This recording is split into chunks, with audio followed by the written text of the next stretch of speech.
lain tadi perjuangkan Islam teh baheula tapi lamun urang memperjuangkan Islam doang di Indonesia apan kafir teh ambalayah di urang teh Kristen loba Buddha loba kok lucu ambalayah ngematak diperjuangkan terus teh teu merdeka tapi Bung Karno mempersatukan bangsa jeung negara jeung agama iya melalui demokrasi aya perjanjian sejarah eta teh lain sakadar sakitu memeh mengibarkan bendera sangsaka merah putih teh Bung Karno teh disiksa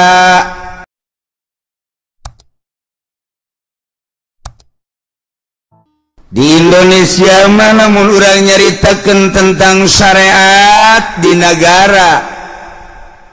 atuh teh jalan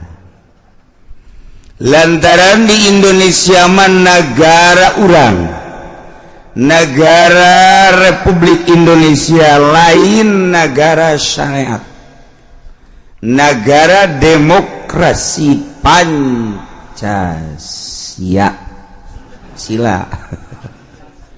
Pancasila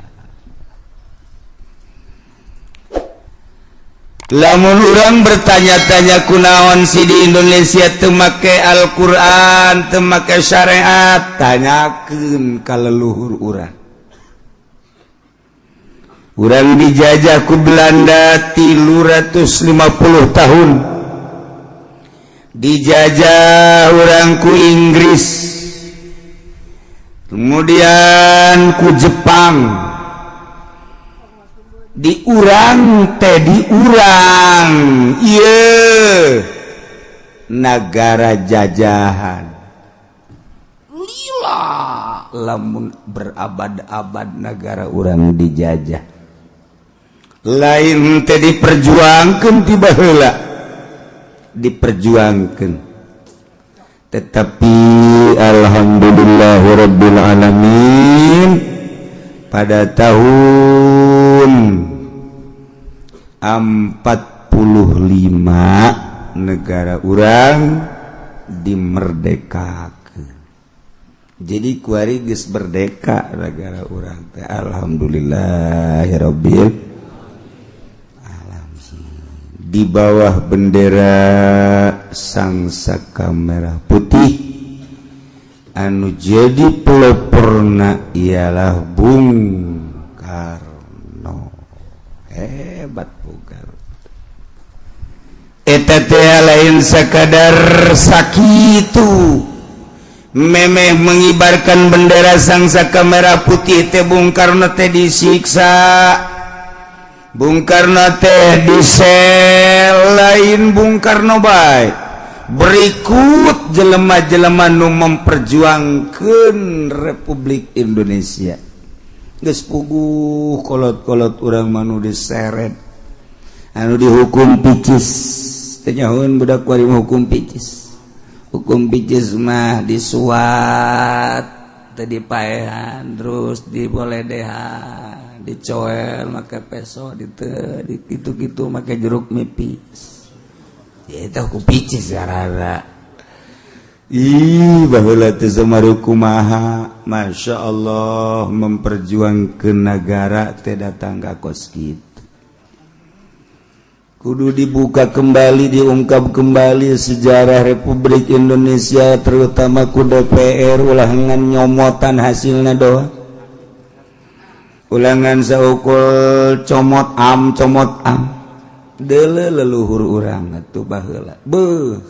memperjuangkeun negara bangsa jeung agama nyawa tarohanana musyawarah Bung Karno jeung para pejuang-pejuang sangkan negara ieu merdeka kulantaran di jerona aya Kristen negara urang teh bahkan lain sekadar Kristen di urang teh aya agama nu sama rasa sama rasa tak eta teh agama di urang teh aya baheula teh geus puguh encek mah di urang Ambalaya. Tah ieu dipikir ku Bung Karno supaya menyatu di Sabang sampai Merauke teh kumaha carana musyawarah mulai Jawa Timur, Jawa Tengah, Jawa Barat. Geus nyana mawarauh jeung para kiai, para penggede lain jeung manusia bae jeung jin ge wau. Jeung jin wau. Urang mah kapangijeng jin lumpat. Urang mah kapangijeng jin ka kada kapangijeng kunti anak bae urang mah merengken. Sapira kunti anak. Lamun aya kunti anak yang serikeun urang kadieu sia. Cek kunti anak mau apa? Gua peluk lu. Atuh kudu kitu karang kunti anak. Ih, gak mau dong ya gitu. Layan bangsa cenah. Atuh urang pasieun ku kunti anak we ngene kumaha maju na Bung Karno cicing di hutan, cicing di gunung. Tapa heula. Masya Allah. Dipikirlah ku Bung Karno untuk menyatukan bangsa negara, maka dipilihlah ialah negara Republik Indonesia ieu dengan demokrasi eta hasil musyawarah jeung para kiai. Ieu carita sejarah. Lumpat ka mamana ge jakitu kajen kumaha ge sejarah bangsa jeung negara urang mah. Lain tadi perjuangkan Islam teh baheula tapi lamun urang memperjuangkan Islam doang di Indonesia apan kafir teh ambalayah di urang teh Kristen loba Buddha loba Konghucu ambalayah ngematak diperjuangkan terus teh teu merdeka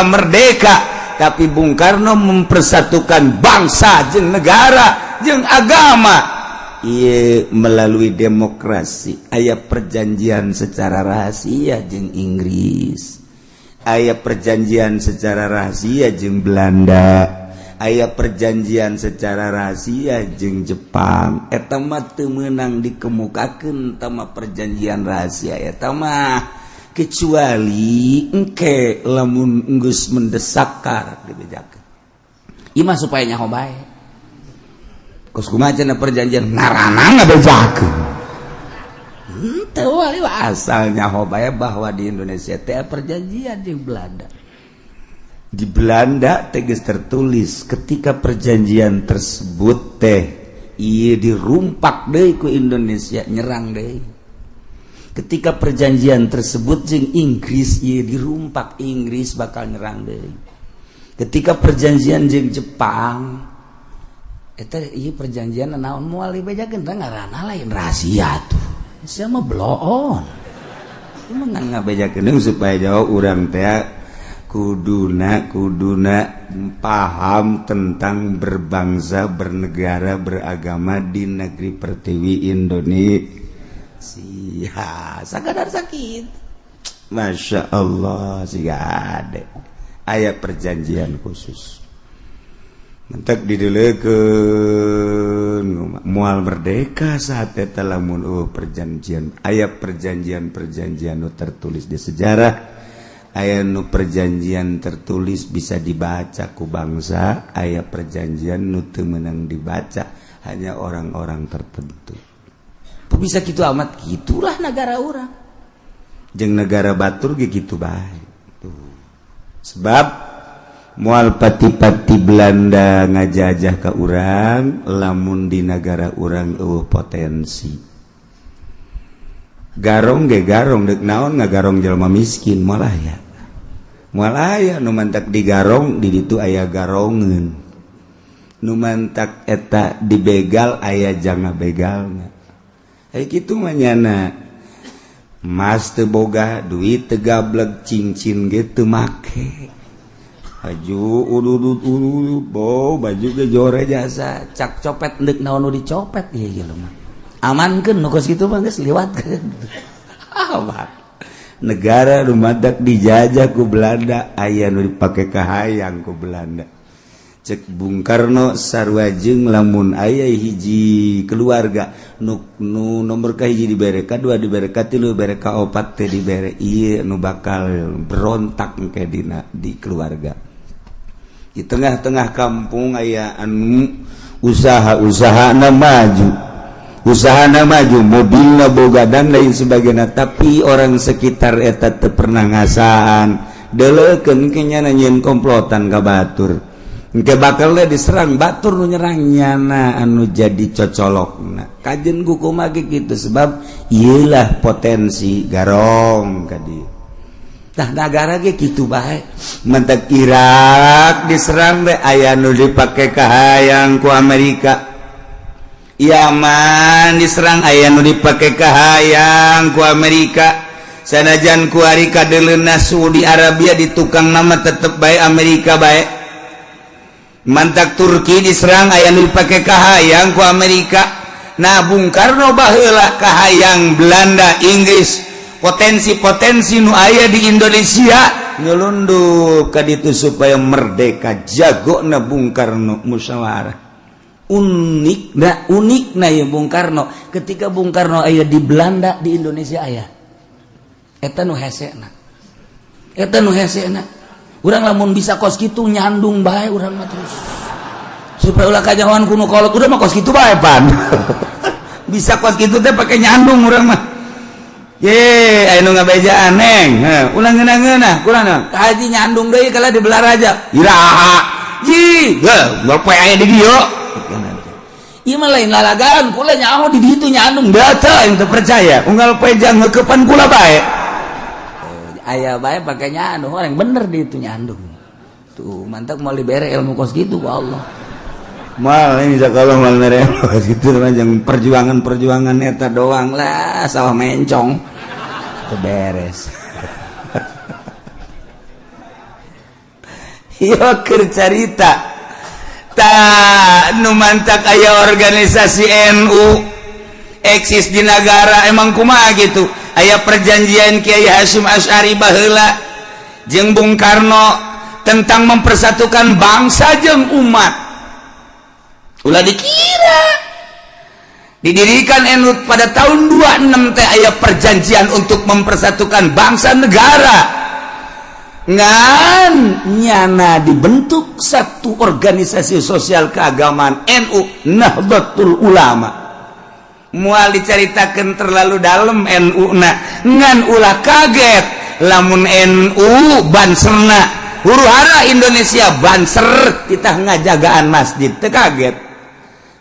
satu ketika orang huru-hara jeung Kristen banser titah banser kita ngajagaan kuil kita ngajagaan gitu gereja dan rumah-rumah ibadah nulen ulah kaget etalah NU geus paham tak encan nu arasup NU sehingga NU seperti kitu corakna tuh siapa mah geus nongol ti heula bodoh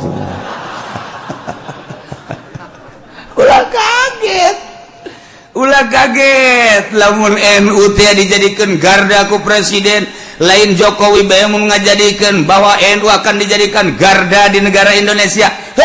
ti jalan zaman sama Jokowi jadi baheula ge emang geus kitu sebab aya bergaining NU jeung negara Republik Indonesia NU jeung partai-partai nu mandak sulusup ka NU teh nyaho kahitut bau makanya hongke kaget secara lahiriah NU seperti mutlak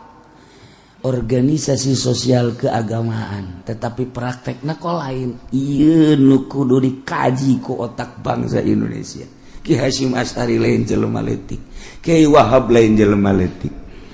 eta teh meunang restu ti Kiai Khalil Bangkalan seorang waliun min auliyaillah jadilah NU datang ke kuari eksis tinggal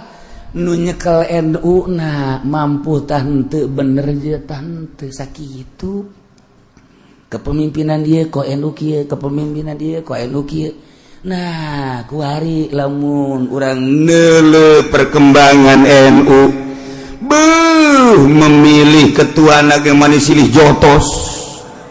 tetis berarti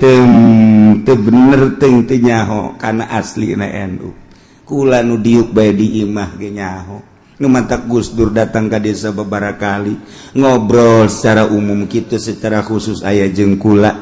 nyaritakeun tentang NU nyaritakeun tentang bangsa.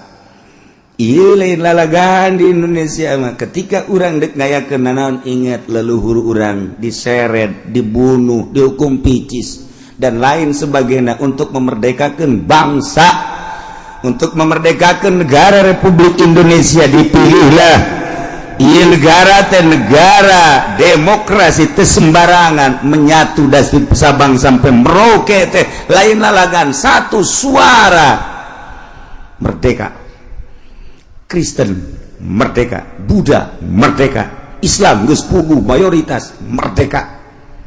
Mantak ayalah ketentuan-ketentuan jadi kepala negara teu meunang ku kafir sebab mayoritas Islam. Dipilter naon bae nu bakal terjadi agama ku mui jajelema ngan sakadar pemutusan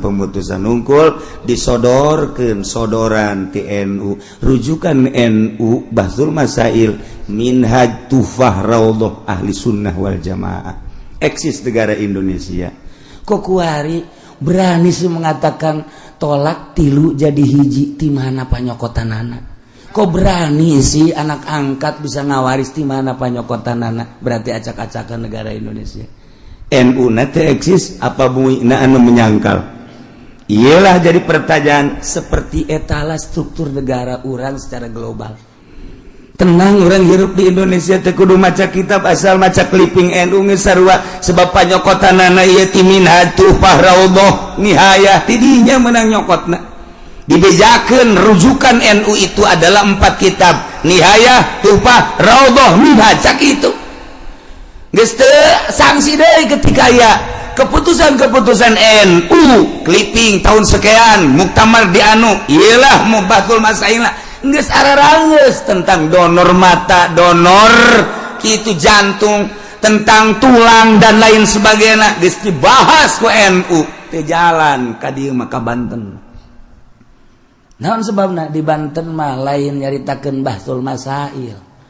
Naon nyaritakeun naon atuh? Lain nyaritakeun Bahsul Masail. Nyaritakeun naon atuh ke? Lain nyaritakeun Bahsul Masail. Naon atuh? Ieu tah. Sia teh nyaho teh nu teh teh nyaho. Rugi sia. Ngantak ulah peureum bae ngajina. Tah pelbae teh nyaho teh sia. Satu sisi orang mengakui bahwa NU adalah organisasi orang sebagai kultur NU. Tetapi di sisi lain perjalanan NU sakumaha lain Islam. Ayalah sogok menyogok, ayalah minta meminta, ayalah di luar ketentuan NU. Iya. Numantak lain NU na NU geus eksis menang ngadirikeun Kiai Haji Hasyim Asy'ari. Lain lalagaan NU nyekal NU na nu kudu bener-bener kultur ahli sunnah wal jamaah sekedar supaya nyaho bae. Numantak kula ditawaran teu milu naon lantaran sakitu bae geus. Cenah ki uji mah teu daek berjuang. Sia nu berjuang ku aing disoekeun beungeut sia ku aing sia. Perjuangkeun ku sia, emang sia berjuang. Awas sia, ngomong deui di hareupeun aing sia ieu. Awas ieu, awas ieu. Awas. Naon ieu? Ieu keur carita kan. Urang alhamdulillah secara kultur mah ahli sunnah wal jamaah teh ambalayah keneh. Nu usoli loba, nu kunut loba, malah usolina teh cukup sekali. Loba was-was ngaranna. Abalayah lah. Masyaallah, tak dicekel ku ketua anu kulturna teu mutlak ahli sunnah wal jamaah kos kieu aduh. Kok bisa gitu kieu? Nya urang tipe-tipe NU mah nyaho ti baheulaan. Kiai NU manu baheula make udeng-udeng sorban gede ulah nyaritakeun bisa ngaji doang teh pokona kos kitu baheula itu mana NU kuari nu make udeng-udeng jauh agil sirot jatilok make udeng-udeng jatilok kuari sok geura kuari Ki Maruf Amin wae jete make udeng-udeng ji atuh deuleu tokoh-tokoh NU mun urang deuleu dina non dina almanak besar jasa urang ayam mahabah kakarak neuleu doang ge Kiai Haji Asy'ari masyaallah make udeng-udeng na kadeuleu ku urang dideuleu ku aing Kiai Wahab make udeng-udeng na kadeuleu je nu kuari bisa ge henteu wa teh kayak udeng-udeng teh je emang kumaha gitu cek anu kayak aing isuk make udeng-udeng katuh nyahoan udang-udang PKS tuh pokok situ lain deh ya ngaji kemana sih ngaji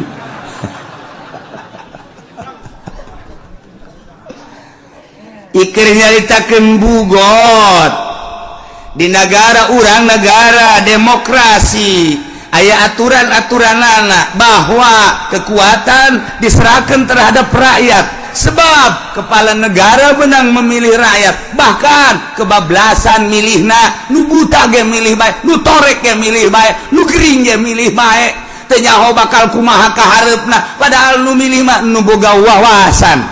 nu boga pemikiran jernih kahareup untuk maju bangsa negara jeung agama kahareup kumaha ieu mah teu bahkan nu unikna di Golkar mah lain nu gering-gering acan dicolokan ku lurah di desa bertanggung jawab di hadapan Allah engke tak kepala desa sia dikerebekeun di neraka sia ye mang aing teu nyaho lah cenah kieu udah sok ngomong gitu emang deh kitu bae supaya nyarahoun rakyat di zaman Golkar teh kos kitu tah di bating ayo saya batingan gitu sakumaha naon padahal Iman nyaritakeun bahwa brok amat atau moral bangsa Indonesia menang digusur-gusur ditembak digantung bapak moyang urang untuk memerdekakan bangsa negara jeung agama kok memaksakan amat sih seorang lurah hanya untuk boga kenong doang di dieu sampaikeun ka titojosan kos kitu samarukna eta teh teu disaksian ku malaikat raqib atid samarukna teu bakal dipeta pertanggungjawaban di hadapan Allah untuk kelanjutan negara teh ieu teh lain lalagaan penegara mah bebeneran lain mimpi kan negara mah sia nu mantak deleukeun mantan lurah nu ecreg kadeuleu ku mata urang hampir kabeh hampir aya hiji dua mah mantan camat deuleu mantan camat deuleu ku mata urang pan jelema eta gasarwa kalakuanana lain jelema nu mantan bupati deuleu mantan ulah gandeng-gandeng atuh komo beuki kaluhur baga ditu jehe kulan akhlakna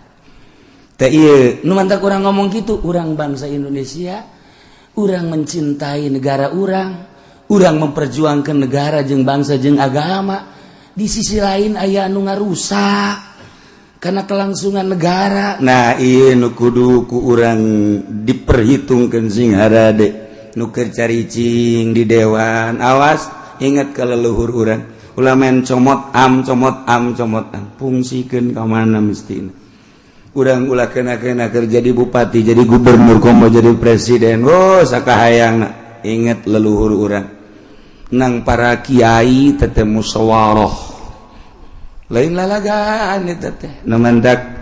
aya naon bae di Indonesia urang inget ka luhur ieu nagara can kebel karek setengah abad ieu nagara teh tapi geus acak-acakan geus kieu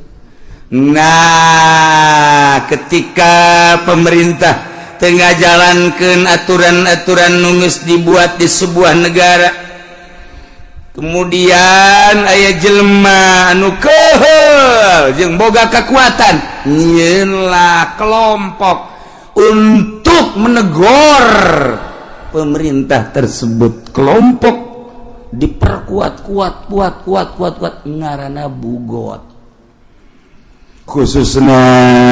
di negara Islam umumnya di negara demokrasi sarua bae sebab aya aturan-aturanan ketika keluar ti aturan bugot mulai nah ayalah di negara aya bugot satu kelompok untuk menasehati negara lamun kamari negara dinasehatan ku bugot kemudian kembali selesai urusan anak tetapi lamun negara memaksakan diri ieu gabungan kekuatan pecah di dalam negara ribut antara kitu naon kitu ngaran bugot jeung negara urang lamun ningali ku ari di Mesir geus teu rapi kulantaran naon lantaran presidena anu dipaksakeun buatan Amerika masyarakat embung presiden buatan Amerika hayang presiden buatan negarana sorangan asal terjadi gempur ricuh deui nyieun deui rakyat trek Amerika teh satuju ganti ribut salilana di urang hampir kos kitu ngan bangsa Indonesia mah piawai nu kudu nama kuari ge digulingkeun tetapi henteu antepkeun sadaek nanyana lah daharna ge moal gembul ija kuru gitu kan artinya tenang-tenang wae ieu piawai bangsa Indonesia keun moal kebel ieu gitu kan di negara batur geus acak-acakan di negara sebab naon dolar can karuhan datang ka iraha aju perekonomian ieu teh can boga rencana untuk perbaikan politik acak-acakan mun kudu dibejakeun mah ieu mun kudu dibejakeun di kabupaten teh naon nu kudu digawean ieu teh teu puguh ngan teu ngaromong bae isin sebab nang milih nyana ye ulah sia ini sebenarnya nyana jadi lagi bingung nah iya kumaha gitu teh jelas tanyakeun ka baka PNS emang sanajan aing di imah bae ge nyaho. Jeh, parangsana tuh. Tapi kunaon bangsa Indonesia mah bangsa anu akhlakul karimah, antepkeun bae lana. Tuh masyaallah Gus Dur sarua teh jelas ieu teh cek di PNS teh jelas ieu teh cek di kecamatan naon nu kudu digawean padahal keur direncanakeun jeung rencana nu sok itu luar biasa ngan nu kepanasan Amerika gulingkan Gus Dur Amerika lah melalui seseorang nah hari ieu mah atuh tenang-tenang bae Amerika ge keur didelekeun bae rakyat atuh tenang-tenang bae deui kajen kumaha lalakonna tinggal nu usaha bae nu boga pabrik bararingung ai urang mah teu bingung teh pabrik teu boga sawah teu boga atuh deuk kabingungan naon urang mah tuh sakitu batak mandingankeun nu susah teu bingung nu sugih mah baringung bari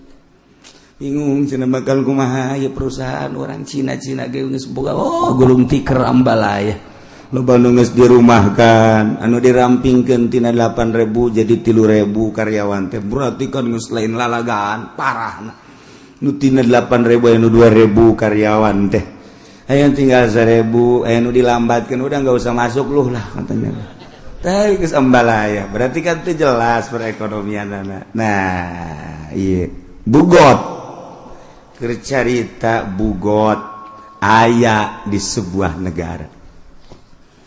padahal di negara urang ge ieu teh aya 3 dimensi negara zahir kos kieu aya negara batin negara wali aya negara di dalam negara aya di urang ge moal langsung atuh eta urusan narkoba mun negaraan moal langsung atuh eta urusan sindikat lamun negaraan jadi di jero negara nyeun negara ulah kaget kos kitulah diunggal negara termasuk di Indonesia lamun urang nyebutkan tidak boleh membuat negara di dalam negara orang nu ngomong kitu nu nyeuna antepkeun geus mah kos kitu mah nu penting urang aman-aman bae lah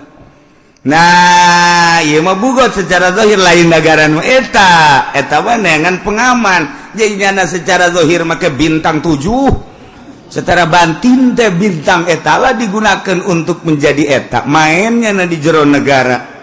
kos gitulah mal-mal angges-angges di dieu mah di urang pergelean perganjaan pernarkobaan emang bakal angges moal bahkan makin menjadi-jadi sebab naon aya negarana di jero